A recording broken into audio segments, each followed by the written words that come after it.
But now a shadow fell upon the joy of Doriath at the return of Luthien the Fair. For learning of the cause of the madness of Carcharoth, the people grew the more afraid, perceiving that his danger was fraught with dreadful power because of the holy jewel, and hardly might be overthrown.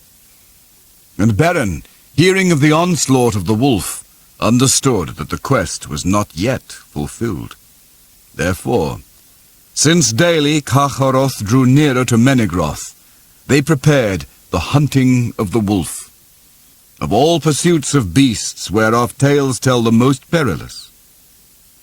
To that chase went Hurin the Hound of Valinor, and Mablung of the Heavy Hand, and Beleg Strongbow, and Beren Echamion, and Thingol, king of Doriath.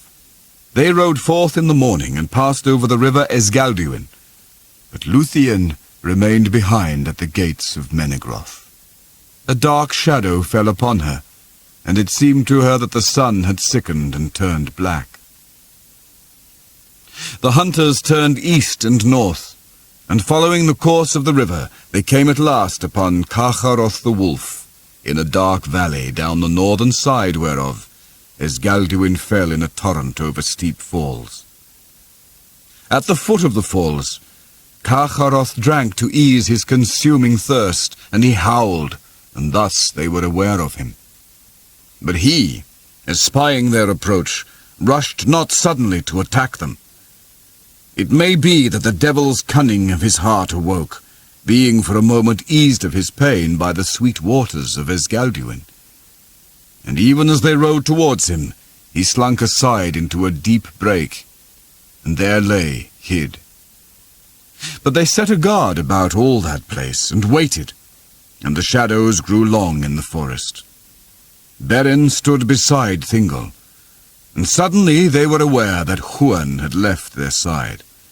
Then a great baying awoke in the thicket, for Hurin, becoming impatient and desiring to look upon this wolf, had gone in alone to dislodge him. But Carcharoth avoided him, and bursting from the thorns leapt suddenly upon Thingol. Swiftly Beren strode before him with a spear, but Carcharoth swept it aside and felled him, biting at his breast. In that moment, Hurin leapt from the thicket upon the back of the wolf, and they fell together fighting bitterly. And no battle of wolf and hound has been like to it, for in the baying of Hurin was heard the voice of the horns of Orome, and the wrath of the Valar. But in the howls of Carcharoth was the hate of Morgoth, and malice crueller than teeth of steel. And the rocks were rent by their clamour, and fell from on high, and choked the falls of Esgalduin. There they fought to the death. But Thingol gave no heed, for he knelt by Beren, seeing that he was sorely hurt. Hurin in that hour slew Carcharoth. But there in the woven woods of Doriath his own doom, long spoken, was fulfilled, and he was wounded mortally, and the venom of Morgoth entered into him. Then he came, and falling beside Beren, spoke for the third time with words. And he bade Beren farewell before he died. Beren spoke not, but laid his hand upon the head of the hound, and so they parted. Mablung and Beleg came hastening to the king's aid, but when they looked upon what was done, they cast aside their spears and wept. Then Mablung took a knife, and ripped up the belly of the wolf, and within he was well nigh all consumed as with a fire. But the hand of Beren that held the jewel was yet incorrupt. But when Mablung reached forth to touch it, the hand was no more, and the silmaril lay there unveiled, and the light of it filled the shadows of the forest all about them. Then quickly, and in fear, Mablung took it and set it in Beren's living hand, and Beren was aroused by the touch of the silmaril, and held it aloft, and bade Thingol receive it. "Now is the quest achieved," he said, "and my doom full wrought." And he spoke no more. They bore back Beren Camlost, son of Barahir, upon a bier of branches, with Hurin the wolf-hound at his side. And night fell ere they returned to Maedhros. At the feet of Hirilon the great beach, Luthien met them walking slow, and some bore torches beside the bier. There she set her arms about Beren, and kissed him, bidding him await her beyond the western sea. And he looked upon her eyes ere the spirit left him. But the starlight was quenched, and darkness had fallen even upon Luthien Tinuviel. Thus ended the quest of the Silmaril. But the lay of Luthien, release from bondage, does not end. For the spirit of Beren, at her bidding, tarried in the halls of Maedhros, unwilling to leave the world, until Luthien came to say her last farewell upon the dim shores of the outer sea, whence men that die set out never to return. But the spirit of Luthien fell down into darkness, and at the last it fled, and her body lay like a flower that is suddenly cut off, and lies for a while unwithered on the grass. Then a winter, as it were the hoar age of mortal men, fell upon Fingon. But Luthien came to the halls of Maedhros, where are the appointed places of the Elderlear, beyond the mansions of the west upon the confines of the world. There those that wait sit in the shadow of their thought. But her beauty was more than their beauty, and her sorrow deeper than their sorrows. And she knelt before Maedhros and sang to him.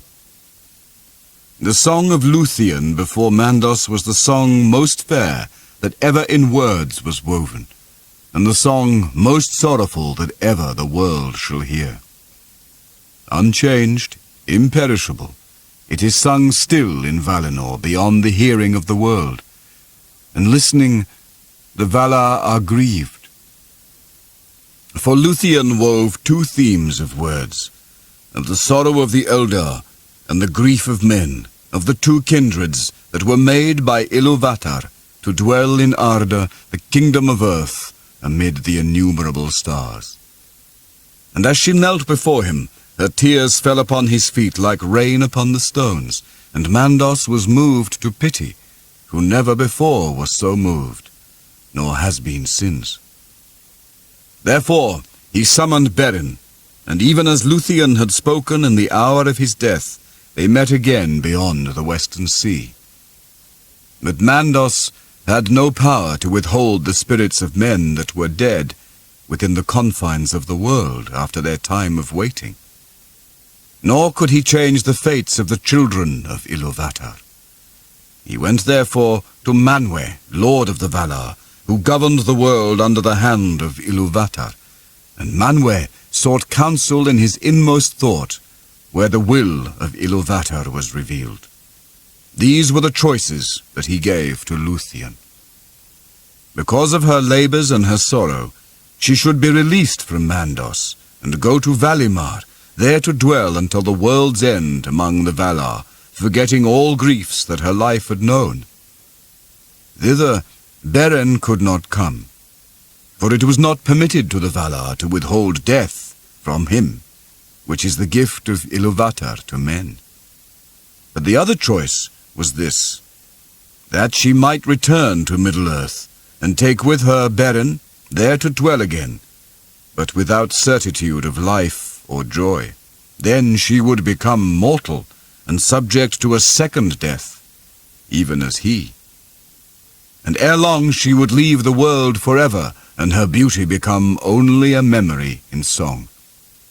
This doom she chose, forsaking the blessed realm, and putting aside all claim to kinship with those that dwell there, that thus whatever grief might lie in wait, the fates of Beren and Luthien might be joined, and their paths lead together beyond the confines of the world.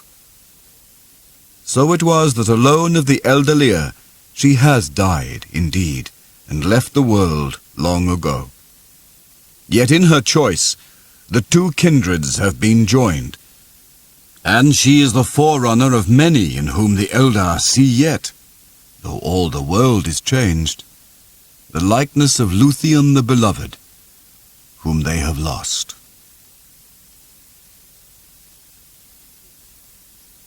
Of the fifth battle, near Neath Arnoediad. It is said that Beren and Luthien returned to the northern lands of Middle-earth, and dwelt together for a time as living man and woman, and they took up again their mortal form in Doriath. Those that saw them were both glad and fearful, and Luthien went to Maedhros, and healed the winter of Thingol with the touch of her hand. But Melian looked in her eyes, and read the doom that was written there, and turned away. For she knew that a parting beyond the end of the world had come between them, and no grief of loss has been heavier than the grief of Melian the Maya in that hour.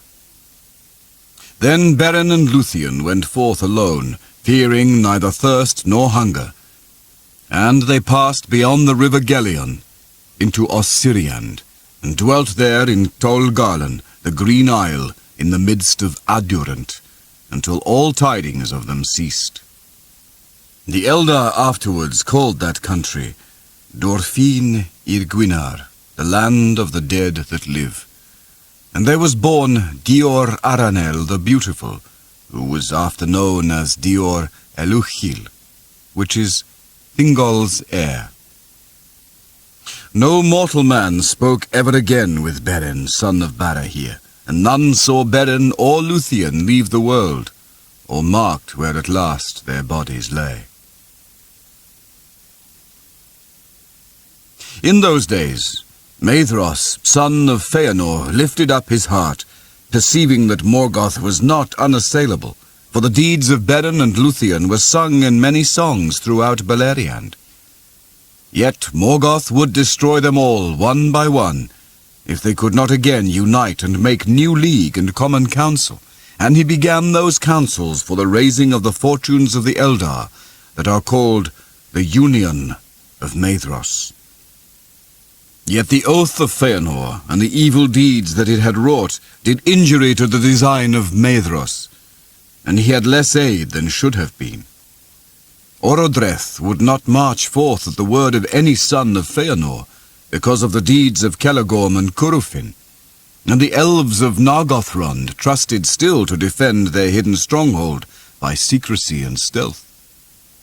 Thence came only a small company, following Gwyndor, son of Gwilin, a very valiant prince, and against the will of Orodreth, he went to the northern war, because he grieved for the loss of Gelmir, his brother, in the Dagor Bragolach. They took the badge of the house of Fingolfin, and marched beneath the banners of Fingon, and they came never back save one. From Doriath came little help, for Maedhros and his brothers, being constrained by their oath, had before sent to Thingol and reminded him with haughty words of their claim, summoning him to yield the Silmaril or become their enemy. Melian counselled him to surrender it, but the words of the sons of Feanor were proud and threatening, and Thingol was filled with anger, thinking of the anguish of Luthien and the blood of Beren, whereby the jewel had been won, despite the malice of Celegorm and Curufin. And every day that he looked upon the Silmaril, the more he desired to keep it forever, for such was its power. Therefore he sent back the messengers with scornful words. Maedhros made no answer, for he had now begun to devise the league and union of the elves. But Celegorm and Curufin vowed openly to slay Thingol and destroy his people if they came victorious from war, and the jewel were not surrendered of free will.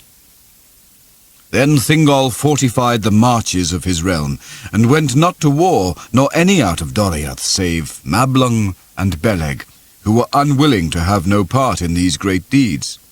To them Thingol gave leave to go, so long as they served not the sons of Feanor, and they joined themselves to the host of Fingon. But Maedhros had the help of the Naugrim, both in armed force and in great store of weapons. And the smithies of Nogrod and Belegost were busy in those days. And he gathered together again all his brothers and all the people who would follow them. And the men of Bor and Ulfang were marshalled and trained for war, and they summoned yet more of their kinsfolk out of the east. Moreover, in the west, Fingon, ever the friend of Maedhros, took counsel with Himring, and in Hithlum the Noldor and the men of the house of Hador prepared for war. In the forest of Brethil, Halmir, lord of the people of Haleth, gathered his men, and they whetted their axes. But Halmir died ere the war came, and Haldir his son ruled that people, and to Gondolin also the tidings came, to Turgon the hidden king. But Maedhros made trial of his strength too soon, ere his plans were full wrought, and though the orcs were driven out of all the northward regions of Beleriand, and even Dorthonion was freed for a while, Morgoth was warned of the uprising of the Eldar and the elf friends, and took counsel against them. Many spies and workers of treason he sent forth among them, as he was the better able now to do, for the faithless men of his secret allegiance were yet deep in the secrets of the sons of Feanor. At length, Maedhros, having gathered all the strength that he could of elves and men and dwarves, resolved to assault Angband from east and west, and he purposed to march with banners displayed in open force over Anfauglith. But when he had drawn forth, as he hoped, the armies of Morgoth in answer, then Fingon should issue forth from the passes of Hithlum. And thus they thought to take the might of Morgoth as between anvil and hammer, and break it to pieces. And the signal for this was to be the firing of a great beacon in Dorthonion. On the appointed day, on the morning of midsummer, the trumpets of the Eldar greeted the rising of the sun, and in the east was raised the standard of the sons of Feanor, and in the west the standard of Fingon, High King of the Noldor. Then Fingon looked out from the walls of Aethel Sirion, and his host was arrayed in the valleys and the woods upon the east of Eredwethrin, well hid from the eyes of the enemy. But he knew that it was very great. For there all the Noldor of Hithlum were assembled, together with elves of the Falas and Gwyndor's company from Norgothrond, and he had great strength of men. Upon the right were the host of Dorlomin, and all the valour of Hurin and Huor his brother, and to them had come Haldir of Brethil with many men of the woods. Then Fingon looked towards Thangorodrim, and there was a dark cloud about it, and a black smoke went up, and he knew that the wrath of Morgoth was aroused, and that their challenge was accepted. A shadow of doubt fell upon Fingon's heart, and he looked eastwards, seeking if he might see with elven sight the dust of Anfauglith rising beneath the hosts of Maedhros. He knew not that Maedhros was hindered in his setting forth by the guile of Uldor the Accursed, who deceived him with false warnings of assault from Angband. But now a cry went up, passing up the wind from the south, from vale to vale, and elves and men lifted their voices in wonder and joy. For unsummoned and unlooked for, Turgon had opened the leaguer of Gondolin, and was come with an army 10,000 strong, with bright mail and long swords and spears like a forest. Then when Fingon heard afar the great trumpet of Turgon his brother, the shadow passed, and his heart was uplifted, and he shouted aloud, Utulian aure, Aia eldalia, Ar atanatare Utulian aure. The day has come. Behold, people of the Eldar and the fathers of men, the day has come. And all those who heard his great voice echo in the hills answered, crying, Auta ilome. The night is passing.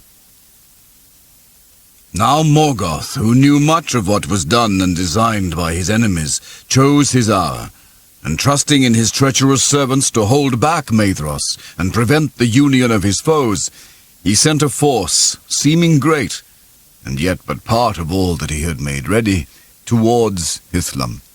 And they were clad all in dun raiment, and showed no naked steel, and thus were already far over the sands of Anfauglith, before their approach was seen. Then the hearts of the Noldor grew hot, and their captains wished to assail their foes upon the plain. But Hurin spoke against it, and bade them beware of the guile of Morgoth, whose strength was always greater than it seemed, and his purpose other than he revealed.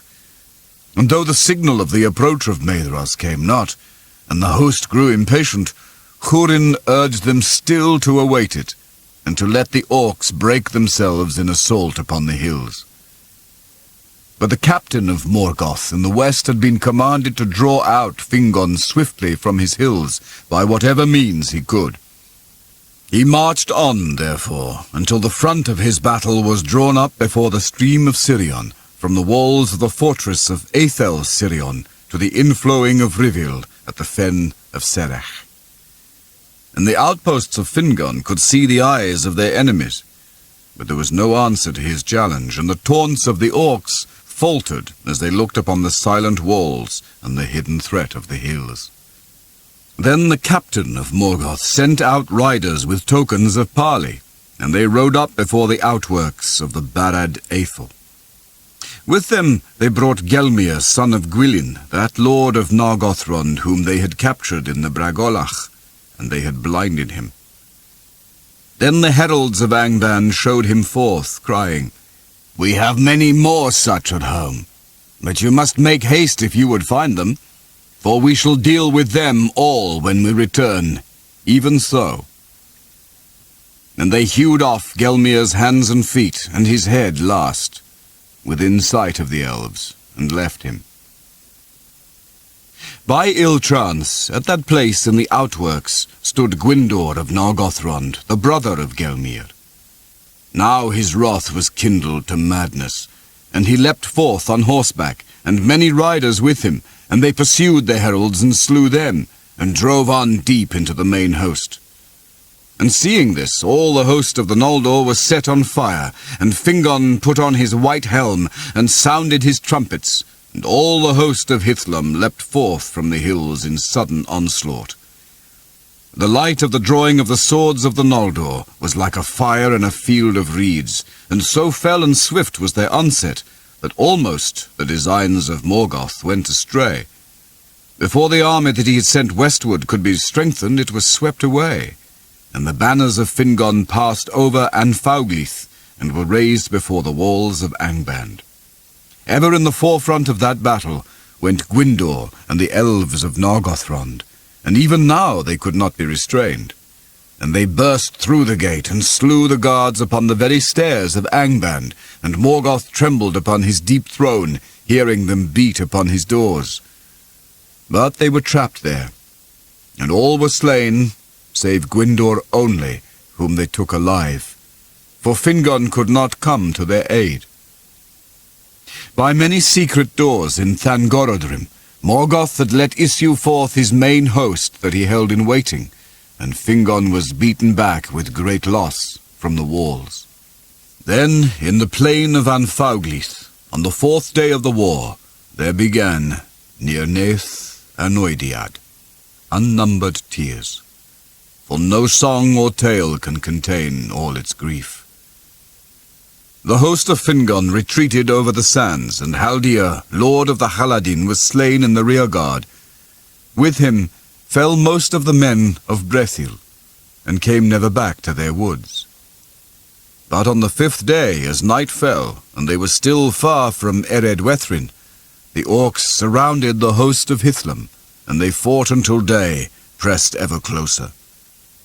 In the morning came hope, when the horns of Turgon were heard as he marched up with the main host of Gondolin. For they had been stationed southward guarding the pass of Sirion, and Turgon restrained most of his people from the rash onslaught. Now he hastened to the aid of his brother, and the Gondolindrim were strong and clad in mail, and their ranks shone like a river of steel in the sun. Now the phalanx of the guard of the king broke through the ranks of the orcs, and Turgon hewed his way to the side of his brother. And it is told that the meeting of Turgon with Hurin, who stood beside Fingon, was glad in the midst of battle. Then hope was renewed in the hearts of the elves, and in that very time, at the 3rd hour of morning, the trumpets of Maedhros were heard at last coming up from the east, and the banners of the sons of Feanor assailed the enemy in the rear. Some have said that even then the Eldar might have won the day, had all their hosts proved faithful, for the orcs wavered, and their onslaught was stayed, and already some were turning to flight. But even as the vanguard of Maedhros came upon the orcs, Morgoth loosed his last strength, and Angband was emptied. There came wolves and wolf riders, and there came balrogs and dragons, and Glaurung, father of dragons. The strength and terror of the great worm were now great indeed, and elves and men withered before him. And he came between the hosts of Maedhros and Fingon, and swept them apart. Yet neither by wolf, nor by balrog, nor by dragon would Morgoth have achieved his end, but for the treachery of men. In this hour, the plots of Ulfang were revealed. Many of the Easterlings turned and fled, their hearts being filled with lies and fear. But the sons of Ulfang went over suddenly to Morgoth, and drove in upon the rear of the sons of Feanor, and in the confusion that they wrought, they came near to the standard of Maedhros. They reaped not the reward that Morgoth promised them, for Maglor slew Uldor the Accursed, the leader in treason, and the sons of Bor slew Ulfast and Ulwath, ere they themselves were slain. But new strength of evil men came up that Uldor had summoned, and kept hidden in the eastern hills, and the host of Maedhros was assailed now on 3 sides, and it broke, and was scattered and fled this way and that. Yet fate saved the sons of Feanor, and though all were wounded, none were slain, for they drew together, and gathering a remnant of the Noldor and the Naugrim about them, they hewed a way out of the battle, and escaped far away towards Mount Dolmed in the east. Last of all the eastern force to stand firm were the dwarves of Belegost, and thus they won renown. For the Naugrim withstood fire more hardily than either elves or men, and it was their custom, moreover, to wear great masks in battle, hideous to look upon, and those stood them in good stead against the dragons. And but for them, Glaurung and his brood would have withered all that was left of the Noldor. But the Naugrim made a circle about him when he assailed them, and even his mighty armor was not full-proof against the blows of their great axes. And when in his rage Glaurung turned and struck down Azaghal, lord of Belegost, and crawled over him, with his last stroke Azaghal drove a knife into his belly, and so wounded him that he fled the field, and the beasts of Angband in dismay followed after him. Then the dwarves raised up the body of Azaghal, and bore it away, and with slow steps they walked behind, singing a dirge in deep voices, as it were a funeral pomp in their country, and gave no heed more to their foes, and none dared to stay them. But now in the western battle, Fingon and Turgon were assailed by a tide of foes thrice greater than all the force that was left to them. Gothmog, lord of Balrogs, high captain of Angband, was come, and he drove a dark wedge between the elven hosts, surrounding King Fingon, and thrusting Turgon and Hurin aside towards the fen of Serech. Then he turned upon Fingon. That was a grim meeting.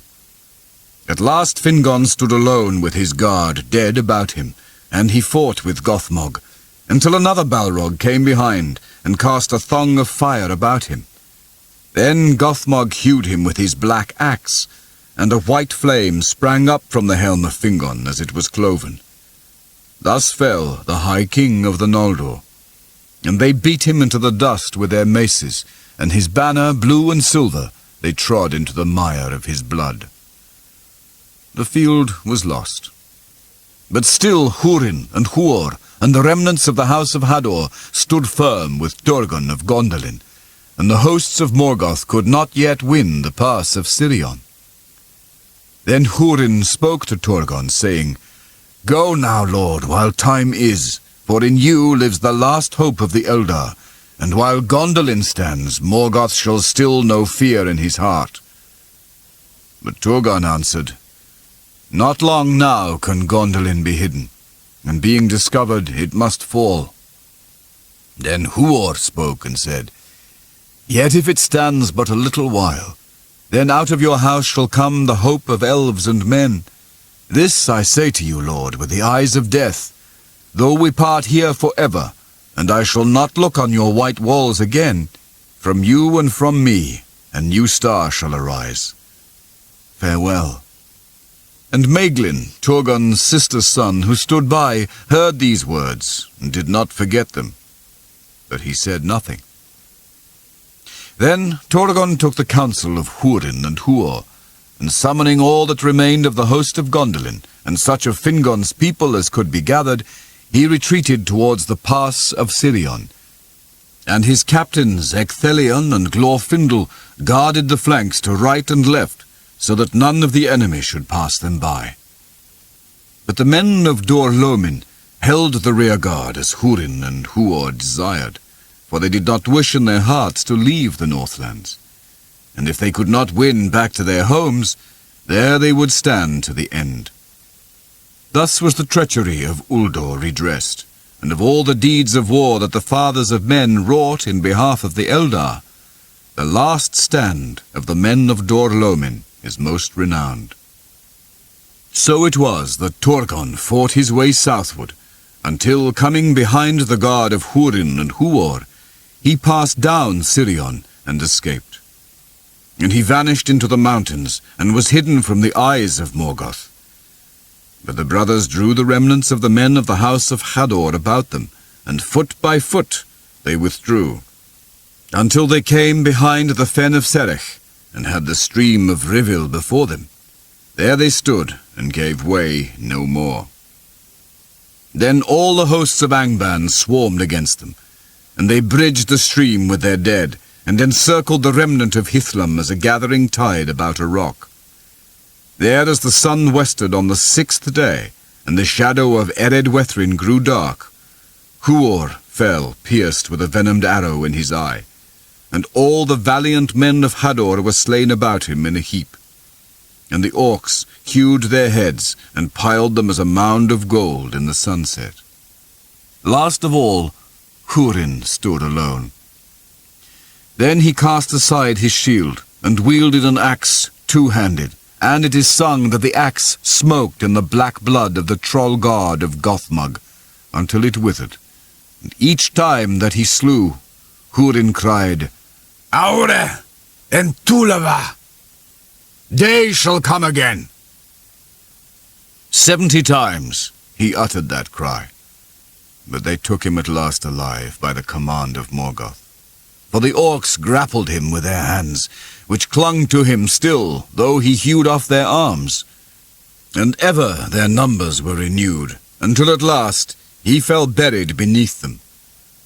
Then Gothmog bound him and dragged him to Angband with mockery. Thus ended Nirneath Arnoediad, as the sun went down beyond the sea. Night fell in Hithlam, and there came a great storm of wind out of the west.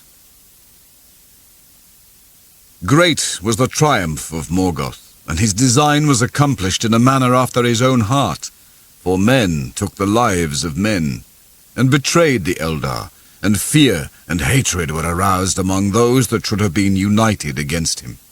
From that day, the hearts of the elves were estranged from men, save only those of the 3 houses of the Edain. The realm of Fingon was no more, and the sons of Feanor wandered as leaves before the wind.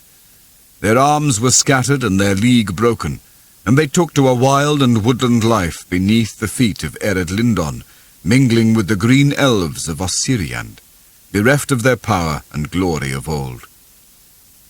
In Brethil some few of the Haladin yet dwelt in the protection of their woods, and Handir, son of Haldir, was their lord. But to Hithlum came back never one of Fingon's host, nor any of the men of Hador's house, nor any tidings of the battle and the fate of their lords. But Morgoth sent thither the Easterlings that had served him, denying them the rich lands of Beleriand which they coveted, and he shut them in Hithlum, and forbade them to leave it. Such was the reward he gave them for their treachery to Maedhros, to plunder and harass the old and the women and the children of Hador's people. The remnant of the Eldar of Hithlum were taken to the mines of the north and laboured there as thralls, save some that eluded him and escaped into the wilds and the mountains. The orcs and the wolves went freely through all the north, and came ever further southward into Beleriand, even as far as Nantathrin, the land of the willows, and the borders of Osiriand, and none was safe in field or wild. Doriath indeed remained, and the halls of Nargothrond were hidden. But Morgoth gave small heed to them, either because he knew little of them, or because their hour was not yet come in the deep purpose of his malice. Many now fled to the havens, and took refuge behind Círdan's walls, and the mariners passed up and down the coast and harried the enemy with swift landings. But in the next year, ere the winter was come, Morgoth sent great strength over Hithlum and Nevrast, and they came down the rivers Brithon and Nenning, and ravaged all the Falas, and besieged the walls of Brithombar and Eglarest. Smiths and miners and makers of fire they brought with them, and they set up great engines, and valiantly though they were resisted, they broke the walls at last. Then the havens were laid in ruin, and the tower of Barad Nimras cast down, and the most part of Círdan's people was slain or enslaved. But some went aboard ship and escaped by sea, and among them was Erenian Gilgalad, the son of Fingon, whom his father had sent to the havens after the Dagor Bragolach.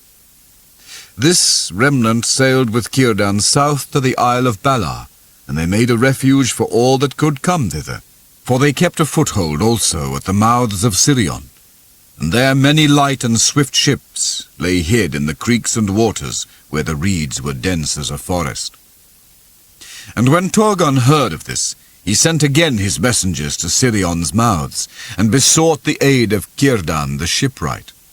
At the bidding of Turgon, Círdan built 7 swift ships, and they sailed out into the west. But no tidings of them came ever back to Balar, save of one, and the last.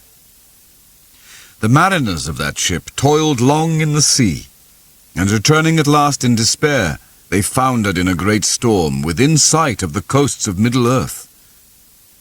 But one of them was saved by Ulmo from the wrath of Osse, and the waves bore him up and cast him ashore in Nevrast. His name was Varonwe, and he was one of those that Turgon sent forth as messengers from Gondolin. Now the thought of Morgoth dwelt ever upon Turgon, for Turgon had escaped him. Of all his foes, that one whom he most desired to take or to destroy, and that thought troubled him and marred his victory.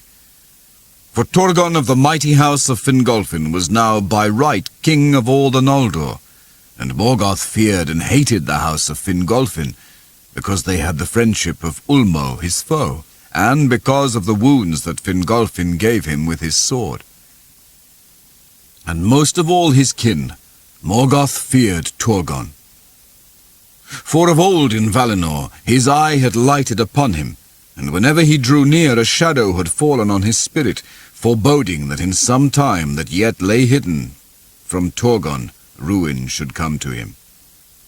Therefore Hurin was brought before Morgoth, for Morgoth knew that he had the friendship of the king of Gondolin. But Hurin defied him and mocked him. Then Morgoth cursed Hurin and Morwen and their offspring, and set a doom upon them of darkness and sorrow. And taking Hurin from prison, he set him in a chair of stone upon a high place of Thangorodrim. There he was bound by the power of Morgoth. And Morgoth, standing beside him, cursed him again, and he said, "Sit now there, and look out upon the lands where evil and despair shall come upon those whom thou lovest. Thou hast dared to mock me, and to question the power of Melkor, master of the fates of Arda. Therefore, with my eyes thou shalt see, and with my ears thou shalt hear, and never shalt thou move from this place until all is fulfilled unto its bitter end." And even so it came to pass. But it is not said that Hurin asked ever of Morgoth either mercy or death, for himself or for any of his kin. By the command of Morgoth, the orcs with great labor gathered all the bodies of those who had fallen in the great battle, and all their harness and weapons, and piled them in a great mound in the midst of Anfauglith. And it was like a hill that could be seen from afar. Hauthen Ndengin, the elves named it, the Hill of Slain, and Hauthen Nirnaeth, the Hill of Tears. But grass came there, and grew again, long and green upon that hill, alone in all the desert that Morgoth made. And no creature of Morgoth trod thereafter upon the earth beneath which the swords of the Eldar and the Edain crumbled into rust.